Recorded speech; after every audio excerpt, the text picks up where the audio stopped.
What's up guys, this is Raf and welcome back. First, Happy New Year and another year of calm, and I'm wishing you all the best in 2023. For today's videos, it's all about my computer. So this is my Acer Nitro 5 AN515-52 or the 2018 version. This is a laptop and it's been 2 or 3 years that I'm using it. It's been consistent so far. It's my everyday all-around editing and gaming rig. So let's review it this in 2023. The Nitro 5 is a 15-inch laptop with a plastic-built chassis and outer case. This is a gaming laptop, so its designs are mostly with gamer aesthetics in mind. With this said, it is a big, chunky laptop, but it's built well and very sturdy. These have a black and red color theme all over it.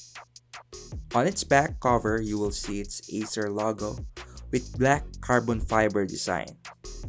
And you will see also its red hinge with Nitro logo. When you open it, you'll be greeted with its 15-inch IPS display with its chunky bezels, since this is from 2018. You will see also its 720p front camera as well. It continues on its body the black carbon fiber design where the keyboard and its touchpad is. It does have a big keyboard which is great, and the keys are appropriately responsive with a good amount of travel. They have just enough bounce and doesn't feel mushy, and are surprisingly for the price, with backlit in red lightning with the WASD cluster outlined in permanent red in the plastic. You also get a number pad to the right of the main layout. Its inclusion doesn't make the laptop feel cramped, so those of you who rely on number pad, whether for humdrum, numeric input, or for gaming shortcuts will appreciate being there. The touchpad is just fine, and handling daily swipes, taps, and gestures smoothly. It does have a lot of I/O ports as well. It does have 3 USB Type-A slots, a 1 USB Type-C Gen 1, a full-size HDMI port, a gigabit LAN port, a card reader, and an audio jack. It does have a 15.6-inch matte screen on the Nitro 5 with a fairly average IPS panel, similar to what all other options in this range offer. It does have a good contrast and viewing angles. The gamma and colors are fairly good out of the box. And this screen is decent for daily use, multimedia, and games, but won't suffice for anything that requires high color accuracy, and its brightness is just average. For its performance, it does have an Intel i5-8300H Coffee Lake quad-core processor with a 12GB of RAM. It also does have the GTX 1050 Ti and a 1TB of storage of HDD. Originally, it does have a 4GB of RAM, and I just upgraded to 12GB since 4GB of RAM is not sufficient in playing AAA games. Since then, I was able to play a lot of games, like The Witcher 3 Wild Hunt, the remake of the Resident Evil from 1 to 3, Tomb Raider, Forza Horizon 3, Hellblade, Horizon Zero Dawn, just to name a few, and lately I'll play more Genshin Impact. Running daily activities like browsing, editing documents, and watching video content, which this Nitro 5 handles flawlessly, while running cool and fairly quiet as well.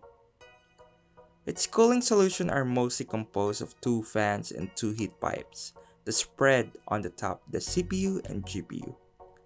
When doing intensive tasks like playing high-intensive games or rendering in Adobe Premiere, it activates the fan into the highest settings to cool its i5 CPU and the GTX 1050 Ti. With this set, the fans can be noisy sometimes and it can reach pretty high temperatures, around 90 Celsius.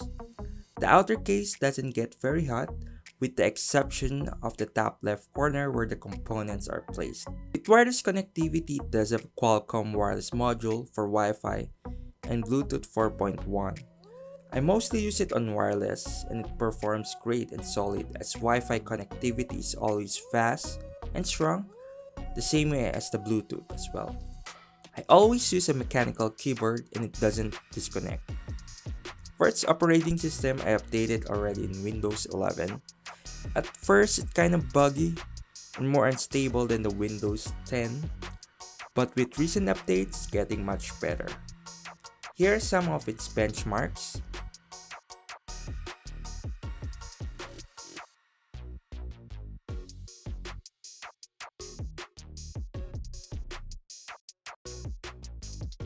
Here are some of its gaming performance.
Acer puts a 48 watt-hour battery on the Nitro 5, which is on the lower end of the class but also similar to what most other alternatives within the pricing range offer. It only lasts probably 2 to 1 hour in battery mode, and it's a gaming mid-range laptop, so most gaming laptop doesn't have that good battery life, so I mostly use it while plugged in. It's not the very best gaming laptop, but it was able to do what it intended to do it, and that is to play games on it and to edit videos in Adobe Premiere Pro. This laptop really helps me in establishing my YouTube channel, and I edit all of my videos with this Acer Nitro 5. The good thing as well with the gaming laptops like this is you can still upgrade it and adding more RAMs and changing it to much faster storages. You can upgrade this up to 32GB of RAM, and I'm probably looking to do it in the future. And even in 2023, it can play most of the AAA game. With all that said, it is still pretty much worth it even in 2023. So that is my review of this Acer Nitro 5, my personal editing and gaming rig. So thank you for watching my video. Please like, share, and subscribe, and see you soon. Peace out.